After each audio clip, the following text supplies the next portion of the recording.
মৃৎশিল্পের গ্রাম মানেই যেন কুমিল্লার বিজয়পুর। শত বছর ধরে এখানকার মৃৎশিল্প নিজস্ব ঐতিহ্য বহন করে আসছে। জেলার সদর দক্ষিণ উপজেলার বিজয়পুর ও বুড়িচং উপজেলার মিথিলাপুর এলাকার গ্রামগুলোর শত শত নারী পুরুষ এ পেশায় জড়িত। একটা সময় তৈজসপত্র তৈরির মধ্যেই সীমাবদ্ধ থাকলেও বর্তমানে মাটির শোপিস, ফুলদানি, ফুলের টব, চায়ের কাপ সহ বিভিন্ন শৌখিন পণ্য তৈরি হয়। বংশ পরম্পরায় ঐতিহ্য ধরে রাখতে অনেক নারী পুরুষ এই শিল্পের সাথে জড়িত।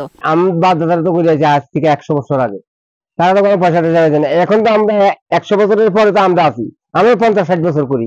এগুলি এখানে পাইকারি দামে বিক্রি হয় 10 টাকা।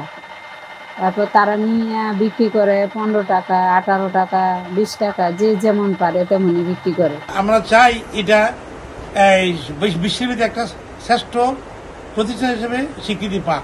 এটা পাইতে গেলে যা দরকার আপনার সরকারের কাছে আবেদন করে জানিয়ে দিচ্ছি। এদিকে মৃৎশিল্পকে টিকিয়ে রাখতে নানা সংকটের মুখে পড়তে হয় বলে জানালেন জেলার এই কর্মকর্তা। এখন বর্তমানে 50-60 জন কাজ করে, গ্যাস থাকলে এখানে আর 200-250 লোকের কাজের সংস্থান দিতে পারছে।